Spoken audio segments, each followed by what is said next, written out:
આજે આપણે ધોરણ 9 વિજ્ઞાન વિષયમાં પ્રકરણ નંબર 5 સજીવના પાયાનો એકમ. અગાઉના લેક્ચરમાં આપણે એવી વાત કરી હતી કે સજીવ માટે કોષ છે એ મહત્વનું છે. જેવી રીતે કોઈ બિલ્ડિંગ બનાવવી હોય એની માટે આપણે ઈંટ છે જરૂરી છે, એવી રીતે સજીવ છે એનું નિર્માણ કરવા માટે કોષ છે એ અગત્યનું છે. ત્યાર પછી આપણે એ વાત કરી હતી કે એની શોધ છે એ રોબર્ટ હુક નામના વૈજ્ઞાનિકોએ કરી હતી. આ કોષમાં બીજા ઘણા બધા વૈજ્ઞાનિકોએ છે એ ફાળો આપ્યો હતો. ત્યાર પછી આપણે એકકોષીય સજીવ, બહુકોષીય સજીવ વિશે વાત કરી હતી. ત્યાર પછી આપણે બીજા લેક્ચરમાં આપણે કોષરસ પટલ વિશે વાત કરી હતી કે કોષરસ પટલ એટલે પડદો, કે એ કોષને છે એ બાહ્ય આવરણથી એને અલગ પાડે છે. બરોબર, આપણે ગઈકાલે એવું ભણ્યા હતા કે કોષરસ પટલ છે એ બાહ્ય વાતાવરણને થી એ અલગ રાખે છે કોષ. તો કોષ છે એ કોને કહેવાય છે? કોષમાં કયા મુખ્ય ઘટકો છે એ જોવા મળે છે. તો આપણે વાત કરી હતી કે કોષમાં ટોટલ 4 પ્રકારના છે એ ઘટકો જોવા મળે છે. એક તો પહેલા કોષરસ પટલ, કોષરસ, કોષ કેન્દ્ર અને રિબોસોમ્સ. તો આ જે કોષરસ પટલ છે એ એક પડદા જેવું કામ કરે છે કે જે પર્યાવરણથી અલગ રાખે છે. ત્યાર પછી કોષ કેન્દ્રની વાત કરી હતી કે કોષને છે એને પૂર્વ કોષમાંથી બીજા કોષનો જ્યારે આપણે ઉત્પન્ન કરવો હોય, નવા કોષનું છે નિર્માણ કરવું હોય, તો એ બધી જ માહિતી છે એ આપણને કોષ કેન્દ્રમાંથી છે મળે છે. ત્રીજો હતો એ કોષરસ હતો. તો કોષરસ એટલે કે કોષમાં થતી બધી જ ક્રિયાઓ, જેવી કે શ્વસન ક્રિયા, શક્તિ ઉર્જા મેળવવી હોય, કોઈ રાસાયણિક ક્રિયા થતી હોય, તો એ બધાનો જ નિયમન છે એ આ કોષરસ કરે છે. અને ચોથો પોઈન્ટ હતો રિબોસોમ્સ. તો રિબોસોમ્સમાં આવું કીધું હતું કે રિબોસોમ્સ એ પ્રોટીન માટેનું કારખાનું છે, મતલબ ફેક્ટરી છે, કે એમાં જ પ્રોટીન છે એ બને છે. અને પ્રોટીન આપણને ખબર છે કે આપણા શરીર માટે ખૂબ જ મહત્વનું છે. આપણા શરીરનું બંધારણ કરવા માટે પ્રોટીન છે એ ખૂબ જ જરૂરી છે. તો આવી બધી ચર્ચાઓ છે એ આપણે કરી હતી. ત્યાર પછી કોષરસ પટલમાં આપણે ડિટેલથી ભણ્યું હતું. એમાં આપણે પ્રસરણ ને આશ્રુતિ ભણ્યા હતા. આશ્રુતિમાં આપણે જોયું હતું કે હાઇપોટોનિક, હાઇપરટોનિક અને સમદ્રાવણ. બરોબર, તો આના વિશે આપણે છે એ ચર્ચાઓ કરી હતી. તો આજે આપણે ચર્ચા કરવાની છે એ છે કોષ દિવાલ. બરોબર, તો આપણે કોષ પહેલા હું એ જોડું છું. કાલે આપણે દાખલા તરીકે આ કોઈ એક કોષ છે. ઈ કોષમાં આ જે છે એ શું છે તો કે કોષ કેન્દ્ર.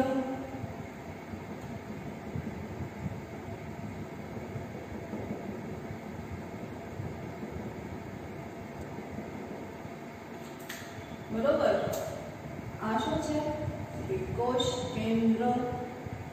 ત્યાર પછી મેં વાત કરી હતી કે એક નાનકડી એવી એક અંગિકા છે જેને આપણે રિબોસોમ્સ કીધું હતું. તો આપણે બધાનું છે એ નામથી નિર્દેશન કરી નાખ્યું. તો અહીંયા શું આવશે? કોષ કેન્દ્ર,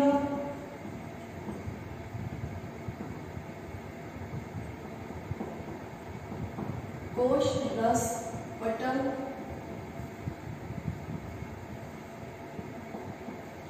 રિબોસોમ્સ અને અંદરનું જે પ્રવાહી હોય છે એ હોય છે કોષરસ. આપણે આ 4 મુખ્ય ઘટકો છે જોયા હતા કે કોઈ પણ કોષ હોય એમાં આ મુખ્ય 4 ઘટકો તો હોવા જ જોઈએ કે આનાથી જ તે કોષ છે એ બને છે. બીજી કોઈ અંગિકાઓ હોય કે ન હોય, પણ આટલી અંગિકા હોય તો આપણે એને કહી શકાય કે એ કોષ છે. મતલબ કોષ બનવા માટેના આ એના ઇન્ટિરિયર છે, મુખ્ય ઘટકો છે કે આ કોષમાં હોવા જ જોઈએ. આ ન હોય તો કોષ છે એ બને નહીં. તો હવે આપણને એવું થાય કે આમાં તો હવે કોષરસ પટલ, કોષ કેન્દ્ર, કોષરસ, તો વળી આજે આપણે કોષ દિવાલ છે એ વળી શું નવું આવ્યું? તો આપણે હવે એના વિશે છે એ ચર્ચા કરીએ. તો આજે આપણે ભણવાનું છે એ કોષ દિવાલ. શેના વિશે ભણવાનું છે આજે? કોષ દિવાલ. તો હવે કોષ દિવાલ છે એ શું છે? તો આપણે એ માટે ફરી એક આકૃતિ છે એ દોરું છું. બધા જ કોષોનો છે એ આકાર અલગ અલગ હોય છે.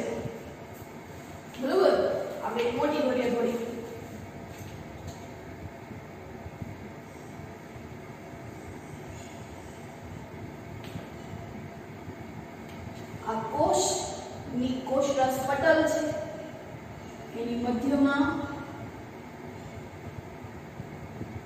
કોષ કેન્દ્ર, આખા કોષમાં કોષ રસ જોવા મળશે.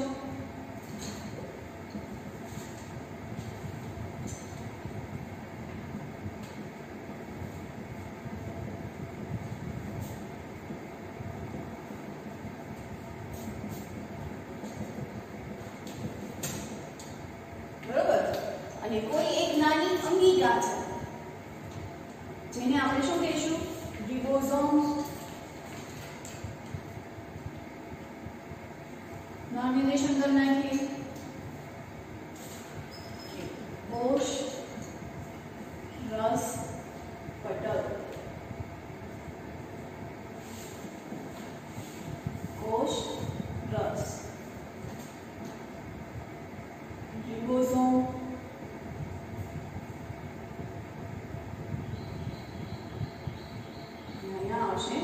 કોષ કેન્દ્ર.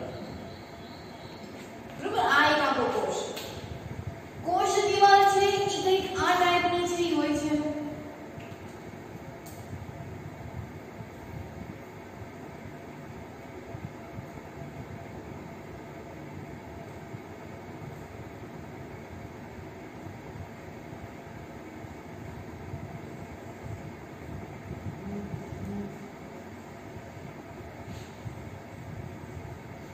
આ રીતે જે હું દોરું છું એ આપણી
આવી રીતની કોઈ એક રચના છે. તો આને આપણે શું કહીશું? તો કે બાહ્ય, આપણે અહીંયા જે વાત કરી હતી કે અહીંયા છે ઈ કોષ પૂરો થાય છે, પણ ઈ કોષની બહારની બાજુ એને રક્ષણ આપવા માટે કોઈ દીવાલ છે એની રચના કરે છે અને એનું નામ શું છે? તો કે કોષ દીવાલ. શું નામ છે એનું? કોષ દીવાલ. તો હવે આપણને એવું થાય કે આ કોષ દીવાલ છે એ શેમાં જોવા મળતા હશે? બધા જ કોષોમાંથી જોવા મળતા હશે? તો કે નહીં. આ જે કોષ દીવાલ છે એ આપણને પ્રાણી કોષમાં જ જોવા મળે છે. સોરી, વનસ્પતિ કોષમાં. ક્યાં જોવા મળે છે આપણને? વનસ્પતિ કોષમાં. વનસ્પતિ કોષની સાથે સાથે એમાં આપણને ફૂગમાં પણ જોવા મળે છે, ત્યાર પછી બેક્ટેરિયામાં પણ જોવા મળે છે. તો આ જે કોષ દીવાલ છે ઈ આ કોષ રસ પટલનું શું કરશે? તો કે રક્ષણ છે એ કરશે. જેવી રીતે આપણે ઘરમાં રહીને ઘરની દીવાલો આપણી રક્ષણ કરે છે, તો એવી જ રીતે આ જે કોષ દીવાલ છે ઈ આ જે આખો કોષ છે એનું શું કરશે? તો કે રક્ષણ છે એ કરશે. તો આપણે લખીએ પહેલા એક પોઈન્ટ કે વનસ્પતિ કોષમાં કોષરસ પટલ, વનસ્પતિ કોષમાં કોષરસ પટલ સિવાયની બહારની બાજુએ એક વધારાનું લખીશું આપણે કોષ દીવાલ. તો પહેલો પોઈન્ટ લખીએ આપણે કે વનસ્પતિ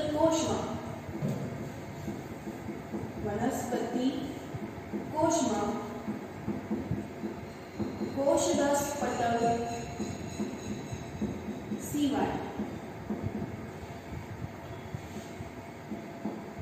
બીજી અન્ય વનસ્પતિ કોષમાં કોષરસ સિવાય બહારની બાજુએ બહારની બાજુએ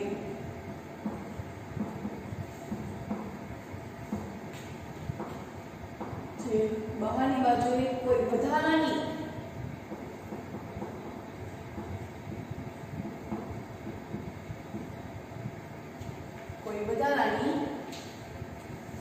આવરણ છે એ આવેલું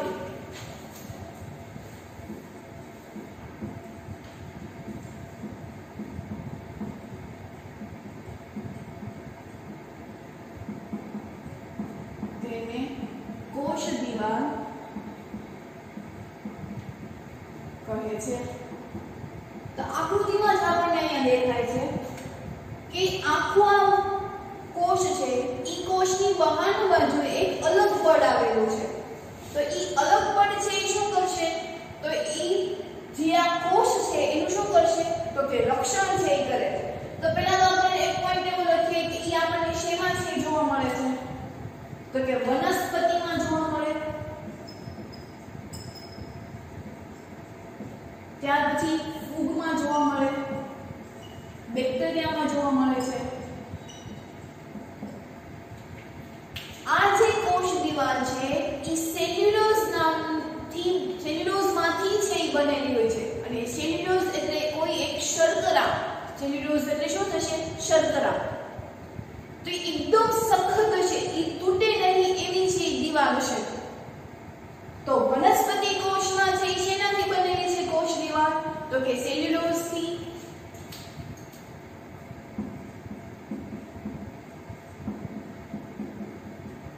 આપણે ચોપડીમાં છે ખાલી વનસ્પતિ કોષ વિશે જ તે છે આવે છે, પણ આપણે આ બેમાં પણ આપણને કોષ દીવાલ છે જોવા મળે છે.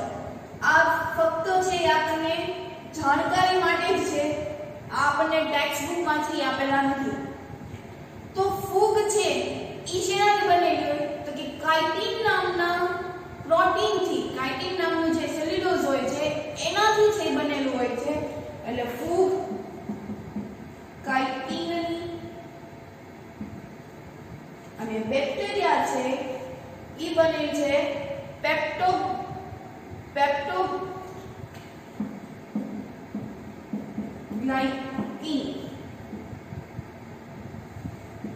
પેપ્ટોગ્લાયકિન નામનાથી એ કોષ દીવાલ છે એ બનેલી.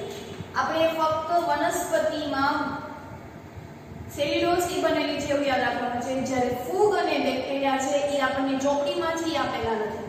આમ આપણે કોષ દીવાલ વિશેની ફરી એક વખત વાત કરીએ કે કોષરસ પટલ સિવાયના બહારની બાજુએ કોઈ અન્ય આવરણ આવેલું છે તો એને આપણે કોષ દીવાલથી ઓળખીએ છીએ. હવે આપણને એવો પ્રશ્ન થાય કે કોષ દીવાલ છે એ શેનાથી બનેલી હશે? તો કે કોષ દીવાલ છે એ સેલ્યુલોઝ નામનાથી બનેલી છે. શેનાથી બનેલી છે? સેલ્યુલોઝથી બનેલી છે. આ જે કોષ છે એ ફક્ત વનસ્પતિ કોષમાં જ તે જોવા મળે છે. જે કોષ દીવાલ છે આપણે ક્યાં જોવા મળે છે? વનસ્પતિ કોષમાં.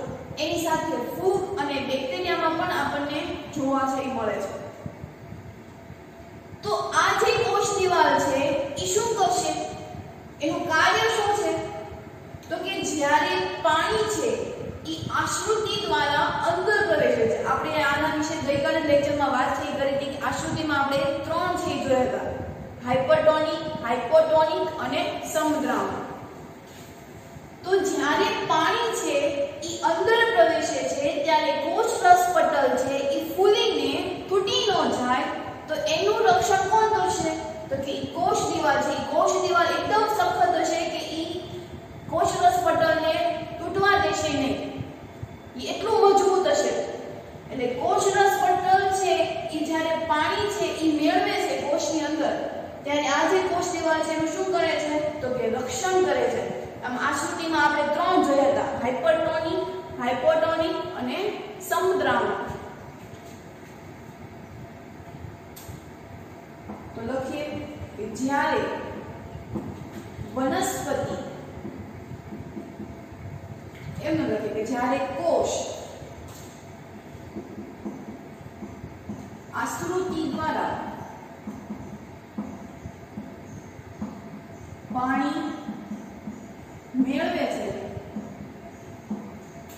ત્યારે કોષરસ પટલ ફૂલીને તૂટી ન જાય.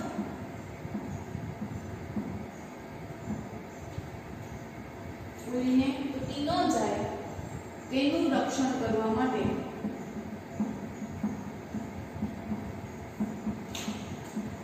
કોષ દિવાલ હોય છે. બરાબર. કોષ દિવાલનું કાર્ય શું છે?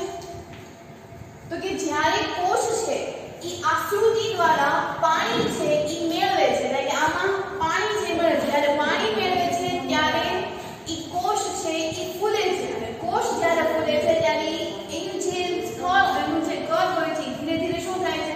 તો કે ફૂલે છે. અને કોષરસ ફૂલે એટલે એની આ જે દિવાલ છે ઈ તૂટી ન જાય. બરોબર. તો એનું રક્ષણ કોણ કરે છે? તો કે આ જે સખત હોય છે ઈ કોષ દિવાલ છે ઈ કરે છે. પણ આગળ આપણે એવું થાય કે આ આકૃતિ દ્વારા પાણી છે ઈ મેળવે છે ત્યારે, પણ જ્યારે પાણી છે ઈ કોષની બહાર કાઢે છે, બરોબર, પાણી કોષની છે ઈ બહાર કાઢે છે ત્યારે એનું શું થશે? તો કે ઈ કોષનું સંકોચન થશે, અને એનું સંકોચન થવું એટલે એને કહેવાશે રસ સંકોચન. શું કહેશું એને આપણે? રસ સંકોચન. તો આપણે એની પણ એક આકૃતિ છે ઈ દોરીએ. તો ધારો કે આ કોઈ એક કોષ છે, બરોબર. ઈ કોષમાં આ કોષ કેન્દ્ર છે ઈ આવેલું છે. જ્યારે પાણી છે ઈ બહાર નીકળી જશે એટલે કોષનું શું થશે? તો કે સંકોચન થશે. સંકોચન થશે. આપણે પહેલા તો આપણે કોષ દિવાલ છે દોરીએ.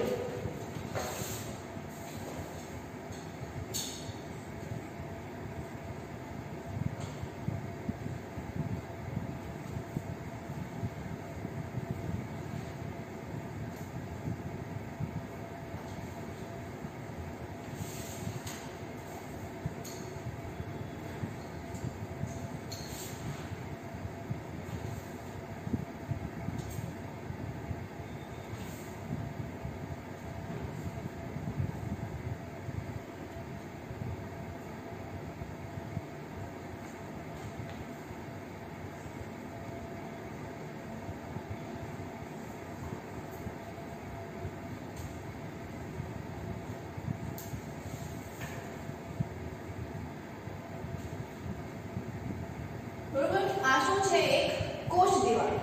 જ્યારે કોષની બહાર પાણી નીકળશે તેનું જે કોષરસ પટલ હતું ઈ શું થઈ જશે? તો કે સંકોચાઈ જશે. સંકોચાઈ જશે એટલે કે કોઈ આવી રીતનું છે બની જશે, જેમાં કોષ કેન્દ્ર ને એવું તો હશે જ. તે કોષ કેન્દ્ર હશે, કોષ રસ હશે, બરોબર. એની કોઈ નાની એવી અંગિકા કે છે રિબોસોમ્સ, તો ઈ પણ જોવા મળશે. તો આવી રીતની એની થશે. એમાં શું થશે કે કોષ દિવાલ છે એ તો ત્યાં ને ત્યાં જ રહેશે. કોષ દિવાલમાં કોઈ પણ પ્રકારનો ફેરફાર થશે નહીં, પણ અંદરનું જે કોષરસ પટલ હતું એનું શું થઈ જશે? સંકોચન થઈ જશે, અને જેને આપણે શું કહીશું? તો કે રસ સંકોચન.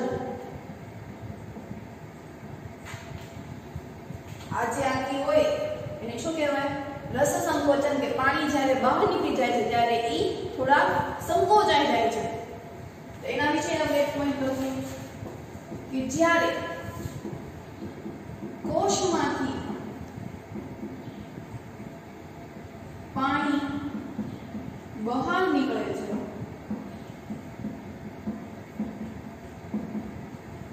ત્યારે કોષ દિવાલ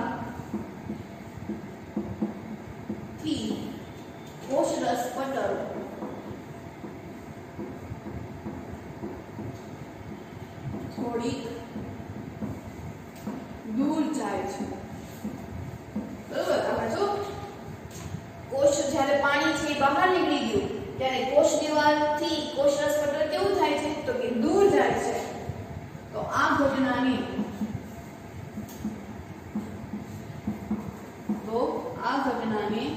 રસ સંકોચન કહે છે.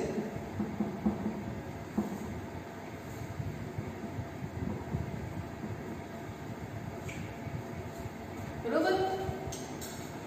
પછી તો આ કોષ દિવાલનું બીજું કાર્ય શું તો કે કોષ દિવાલ છે એ સૂક્ષ્મ જીવો સામે રક્ષણ છે એ આપે છે. જ્યારે કોઈ બહારના આવરણથી કોઈ આક્રમણ છે એના ઉપર કરે છે તો એનું સ્થળ છે એ એમને છે એ જકડી રાખે છે.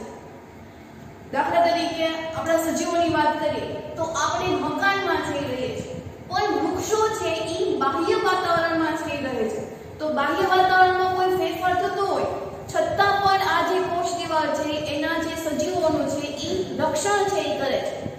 બાહ્ય વાતાવરણ આપણે કહીએ તો એમાં વરસાદ આવે, પવન આવે, હવા, તાપ, એટલે કે વરસાદ જ્યારે ધોધમાર આવતો હોય છતાં પણ વૃક્ષો છે એ પોતાને જકડી રાખે છે. એના જે કોષો છે એને એ હલનચલન નથી કરવા દેતા. વરસાદ વધારે આવવાથી મુશળધાર આવે છે ત્યારે વૃક્ષો છે એ પોતાનો આકાર છે નથી બદલી નાખતા. એટલે કે બાહ્ય પર્યાવરણીય સ્થિતિમાં કોઈ ફેરફાર થાય છે તો એની સામે આ જે કોષ દિવાલ છે એ રક્ષણ આપે છે. તાપ હોય છે છતાં પણ એ આખો દિવસ છે એ તાપને સહન કરે છે. બરોબર. પવન આવતો હોય જોરથી તો છતાં પણ એની સામે એ પોતાનો આકાર છે એ નથી બદલી નાખતા. તો આવી જ રીતે આ જે કોષ દિવાલ છે એ શું કરશે તો કે એ જે ફેરફાર થાય છે તો એની સામે એ રક્ષણ છે એ આપશે. તો હવે આપણે એના વિશેનો છે એ પોઈન્ટ લખીએ. આમ આપણે વાત કરી કે કોષ દિવાલ છે એ સજીવોને બહારના માધ્યમોથી રક્ષણ છે આપે છે. આપણે અગાઉ પણ વાત કરી હતી કે આ જે કોષ દિવાલ છે એ બહારનું વાતાવરણમાં પરિવર્તન થાય એટલે કે હવા, પવન છે જોરથી ફૂંકાય, તાપ છે ખૂબ આવતો હોય, પછી મુશળધાર વરસાદ આવતો હોય છતાં પણ આ વૃક્ષો છે એ પોતાના આકાર છે એ બદલી રાખે છે. તો આપણે પહેલા એના વિશે લખીએ કે કોષ દિવાલ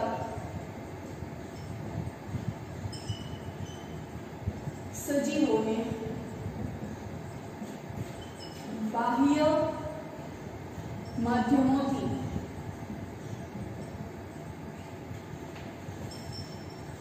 રક્ષણ આપે છે. જેમ કે મુશળધાર વરસાદ,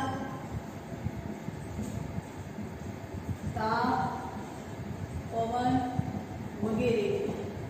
બરોબર. તેનાથી આ જે કોષો છે એ સારી રીતે સચવાઈ રહે. જેવી રીતે આપણે ઘરમાં છે ઘરની દિવાલોથી આપણે સુરક્ષિત છીએ એવી રીતે આ જે કોષ દિવાલ છે એ અંદરના રહેલા કોષોનું છે એ શું કરશે તો કે રક્ષણ છે કરશે.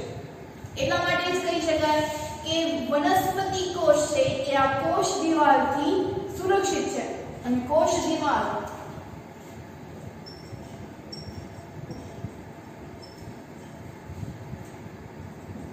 કોષને મજબૂતાઈ આપે છે. બરોબર. આ જે કોષ દિવાલ છે એ કોષને શું આપે છે તો કે મજબૂતાઈ આપે છે. એટલે જ તે વનસ્પતિ કોષ અહીંયા જે કોષ છે આપણે અહીંયા કયો કહેવાય તો કે વનસ્પતિ કોષ. કારણ કે આ કોષ દિવાલ છે એ ક્યાં આપણને જોવા મળે તો કે વનસ્પતિમાં, ફૂગમાં, બેક્ટેરિયામાં. આમ આપણે અહીંયા કોષ દિવાલ વિશેની જે વાત કરી ફરી એક વખત આપણે રિવાઇઝ કરી લઈએ કે કોષ દિવાલ છે કોને કહેવાય તો કે કોષરસ પટલની બહારના માધ્યમમાં આવેલું જે આવરણ છે એને આપણે શું કહીશું તો કે કોષ દિવાલ. કોષ દિવાલ શું કરશે એનું કાર્ય શું છે તો કે જ્યારે કોષ છે એ પાણીને મેળવશે, આશ્રુતિ દ્વારા પાણીને છે એ મેળવશે ત્યારે એની જે શું કહેવાય આપણે એની જે સ્થિતિ છે એ ફૂલી જશે. તો ત્યારે આ કોષરસ પટલ છે એ તૂટી ન જાય આવે છે. આપણે અહીંયા સંકોચન વિશેની વાત કરી હતી કે જ્યારે આ તો પાણી મેળવે છે ત્યારે છે, પણ જ્યારે પાણી છે એ બહાર નીકળે છે ત્યારે વનસ્પતિ છે, વનસ્પતિની જે દિવાલ હોય છે તે પોતાના સ્થાન પર જ રહે છે, પણ અંદરની જે કોષરસ પટલ હતું એ કોષ દિવાલથી દૂર આવી જશે અને એ આખી જે પ્રક્રિયા છે એ શું કહીશું આપણે? રસ સંકોચન. કોષ દિવાલ છે એ સૂક્ષ્મજીવોના બાહ્ય માધ્યમોથી લક્ષણ છે એ આપે છે, જેમ કે મુશળધાર વરસાદ આવતો હોય, તાપ, પવન, તો આ બધું જ્યારે ફૂંકાતા હોય છે, આવતો હોય, વરસાદ આવતો હોય છે તો ત્યારે એનાથી લક્ષણો છે આપે છે. કોષ દિવાલ છે એ વનસ્પતિ કોષને મજબૂતાઈ આપે છે. તો અહીંયા આપણે કોષ દિવાલ વિશેની વાત કરી. તો હોમવર્કમાં